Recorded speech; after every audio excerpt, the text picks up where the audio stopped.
Lombardo this afternoon to present our reflection. Dr. Lombardo is the director of the Center for Future Consciousness and the Wisdom Page, and editor of the online journal Wisdom and the Future.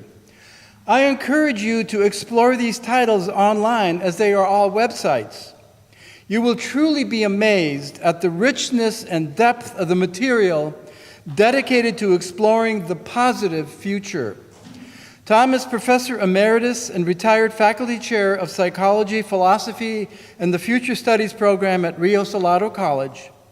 He is a fellow and executive board member of the World Future Studies Federation and a member and contributing editor of numerous futurist organizations and journals. He has published 9 books and over 50 articles and given numerous professional presentations on many futurist topics, including the future of education, the future of consciousness and the human mind, dystopian and utopian thought, theories of the future, and the study of science fiction as a mechanism that pushes the boundaries of futurist imagination. His newest books include Future Consciousness, The Path to Purposeful Evolution, and most recently, The Pursuit of Virtue, a brilliant, timely exposure of the shallow, divisive individualism of modern life. He's a graduate of the University of Connecticut, the University of Minnesota, and he's a graduate fellow at Cornell University. Please welcome Tom Lombardo. He will speak about the pathways to reaching the good future as best realized through wisdom, heightened future consciousness, and the imaginative inspirational power of science fiction. I would also like to introduce again Tom's wife, Jean. They have often given presentations together, which is how I first met them, and which contributed to my respect and admiration for them. I'm delighted to call them wonderful personal friends. Please welcome to the pulpit, Tom Lombardo.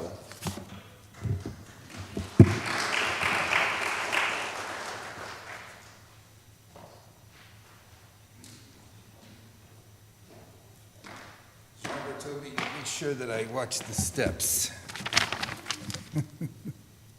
Yeah. So thank you, Jambor, and thank you, Pi, and I'm happy to be here today. As Jambor mentioned, I'm going to be talking on wisdom, the pathway to the good future. And I was going to begin with a quote that perhaps you've heard.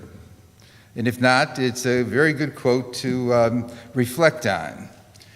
It is as if man had been suddenly appointed managing director of the biggest business of all, the business of evolution, appointed without being asked if he wanted it, and without proper warning or preparation. What is more, he can't refuse the job. Whether he wants to or not, and I should there parenthetically and emphatically put in, he or she wants to or not, whether he or she is conscious of what he or she is doing or not. We, in point of fact, are determining the future direction of evolution on this earth. This is our inescapable destiny. And the sooner we realize it and start believing in it, the better for all concerned. We are nothing else than evolution become conscious of itself. Julian Huxley.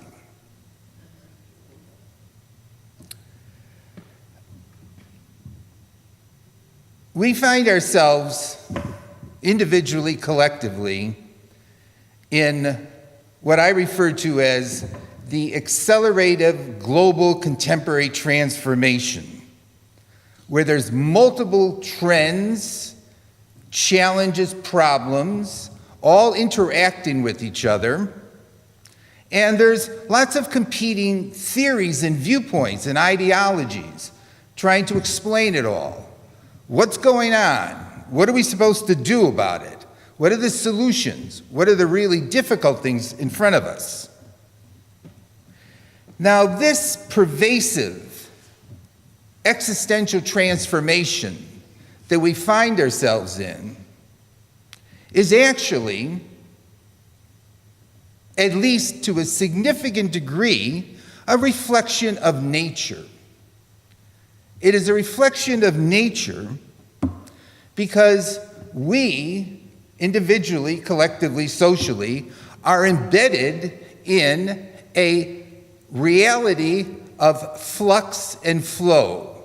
That is, the universe is fundamentally, at its most basic level, an evolutionary reality. And we are an evolutionary creation and part of that dynamic evolutionary flow. Moreover, not only do we reflect and are embedded in that evolutionary reality, we are contributing as architects to the very flux that we find ourselves in. We are not just simply riding the wave, but we are helping to create that very wave and intensify and amplify it. But what does that mean? It means if we look at the evolutionary process of the universe, one of the most fundamental things that comes through is that evolution itself has been evolving. That initially it was a physical chemical process, then it became a biological and ecological process, and we as human beings with self-conscious, reflective, purposeful, intelligent minds are a new jump in the evolutionary process, which is actually what's contributing to the speeding up of change. That is, we engage in what I refer to as purposeful evolution. And what that simply means is that we attempt to manipulate and guide and direct the process of change with our conscious minds using learning and thinking and purpose and intention. That is, we are accelerating what is actually a fundamental process in reality, which is flow, which is change, which is evolution, increasing complexity. And the fundamental capacity that we possess that allows us to purposefully direct the flow of events is that we can think, imagine, consider, and contemplate the future. We are not simply living in the present. We think out ahead. We have desires, we have goals, we have plans. We have feelings about the future. That is, because we can think out ahead and consider what the consequences of things are, we can manipulate and try to direct the flow of events right now. And if we look around us, for example, this church, the city of Tucson, the machinery, gadgetry that we use, our automobiles, our social institutions, everything that we have created that we refer to as part of civilization or technology is a creation of future consciousness facilitating purposeful evolution. That is, we are intentionally and purposefully evolving our reality utilizing future consciousness. And we've been doing this since we first picked up a tool and considered how we might modify it to produce some desirable end. An axe, a bowl, whatever it happened to be. Marriage is a creation of future consciousness. Society is, agriculture is. That is, we attempt to manipulate and control change, and we do it to realize certain desirable ends that we have. And we keep building on it, and we're using our minds to do it. Now, in fact, I would even suggest that the thing we call ourselves, our I's, our me's, the self within our conscious minds, that we purposefully evolve that through our lives, through self-reflection on ourselves and what we want to pursue in life, what our goals are, what our purposes are. And so we are, in fact, an evolutionary self-creation of ourselves. So society and the individual are both products of purposeful evolution. and products of future consciousness.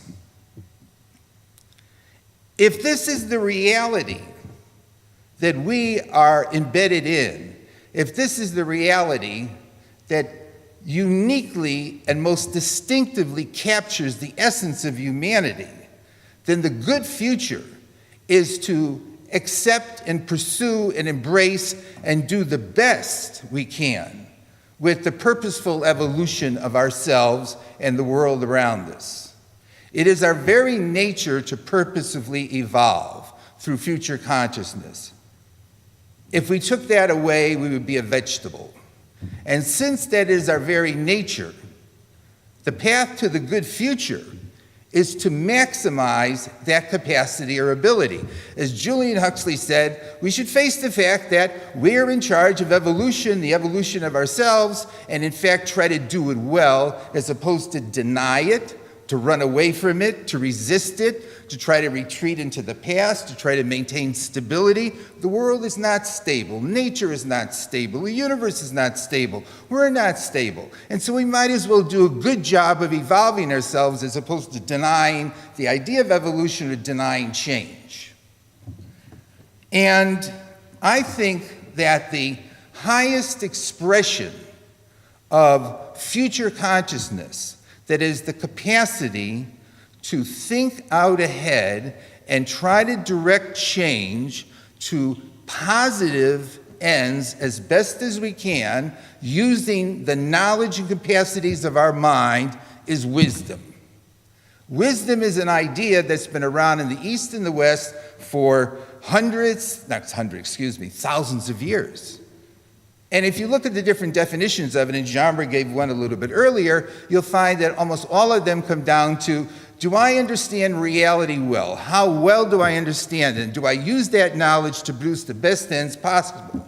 That's wisdom. But that's also using our future consciousness as best as we can, learning and developing our knowledge of the world, developing good positive emotions like hope and love and optimism, and good positive forms of behavior like discipline. All of these are virtues, and when you integrate them all together, you get wisdom. And so the good future, the pathway into the good future, is heightened future consciousness or wisdom. They mean the same thing in my mind. And wisdom or heightened future consciousness does indeed consist of a set of virtues that can be practiced and developed. Now, the important thing about that is that the path to the good future, both for ourselves and the world, is not a gift that's going to be just simply handed to us. It's something we have to earn. It's an accomplishment. Wisdom is an accomplishment. Any of the human virtues are accomplishments. They require learning and effort, trial and error, mistakes, moving forward, moving backward. In fact, that's what the road to the future is. The road to the future is 2 steps forward, 1 step backwards, up and down, catastrophes along the way. Evolution shows a history of this for the last, 5 billion years on the earth. And we have shown the same kind of history.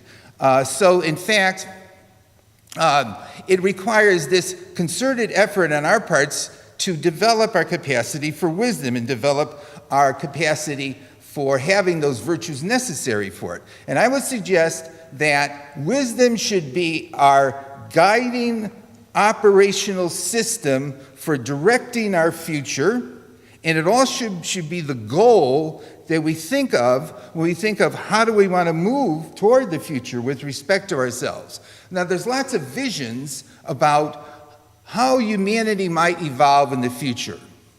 Do we become cyborgs? Do we become super smart? Do we live thousands of years?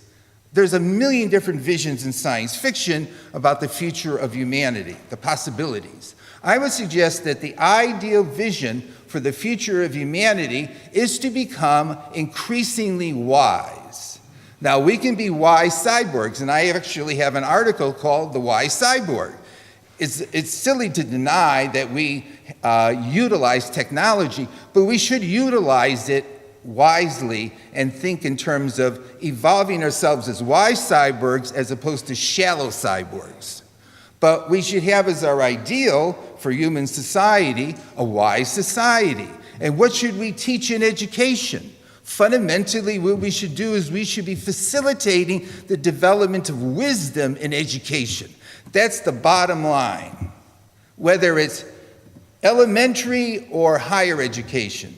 And as teachers, what should we be attempting to model? We should be attempting to model being wise persons. And that's what we should be instilling in others. So, wisdom is the means to the end as well as the end itself. And Schomburg hit on another key point when he said people like stories, because as it turns out, the best way, I think, to facilitate the evolution of wisdom in ourselves is to attempt to create and then live by wisdom narratives. That is, narratives about individuals, could be myself, could be somebody else as a role model, narratives about humanity collectively that are descriptions of people pursuing life through wisdom or attempting to realize wisdom or gain wisdom. And people psychologically resonate to the story much better than they resonate to abstract theories. So in fact, if you want to inspire, inform yourself or others, you should attempt to create and continually develop inspiring stories, narratives, and since the goal here is wisdom, they should be wisdom narratives. Now, here's where I'll introduce what might seem a really unusual point, but narratives that credibly point toward transcendence, that is, higher realities and ideals, which would be, say, for example, becoming more wise and cosmic, etc., are myths. But a myth is not something false. A myth is an informed and inspired narrative implying transcendence. And I'll give you a second quote. In this second quote, I'll tell you ahead of time who it's from. One of the greatest minds of the 20th century that a lot of you never heard of, but maybe some of you did, Olaf Stapleton, who wrote the most imaginative, powerful novels in the West ever. Our aim is not merely to create aesthetically admirable fiction. We must achieve neither mere history nor mere fiction, but myth. A true myth is one which, within the universe of a certain culture, expresses richly, and often perhaps tragically, the highest aspirations possible within a culture. And that statement is from the beginning of his incredibly powerful cosmic science fiction novel, titled The Last and First Men, which goes out 2 billion years into the future and traces the evolution of humanity for the next 2 billion years. Incredible piece of work. But then he wrote Star Maker, which goes out 50 billion years and traces the evolution of intelligence in the universe. They were both wisdom narratives, and Stapleton was a science fiction writer with a PhD in philosophy who lived in England early on in the 20th century. And Stapleton, among others like H.G. Wells, has inspired me to think that science fiction, in fact, is the evolutionary mythology of the future, in that science fiction, as narratives of the future, keeps evolving and stimulating our own thinking about our future and about the possibilities of the future. That as science fiction facilitates the growth of future consciousness, and very often science fiction provides wisdom narratives about the future. Last and First Men and Star Maker are wisdom narratives about the future, about the struggles of the human spirit, about the struggles of other spirits and other minds across the cosmos attempting to realize enlightenment and the problems that they have with it over the coming billion years. In fact, science fiction often provides integrated future narratives about the future of everything, and wisdom narratives being part of that. Science fiction creates informed, based on contemporary thinking, credible, and inspirational transcendence pointing toward cosmic consciousness, seeing ourselves in the context of the cosmos. And I would suggest that the good future and what we mean by the good needs to be anchored to our understanding of the cosmos and our place in it, because ethics has to be anchored to reality. And the fundamental reality we find ourselves in is we find ourselves in an evolutionary universe in which we are architects helping to facilitate that evolutionary process within the universe. And so science fiction gives us stories that inform and inspire us regarding how to do that into the future. So in summary, within that evolutionary dynamism that we find ourselves within, and we can't get away from it, and we can't stand still, the pathway to the good future is best realized through purposeful evolution, through heightened future consciousness, wisdom, and the inspirational, imaginative stories of science fiction. And thank you very much.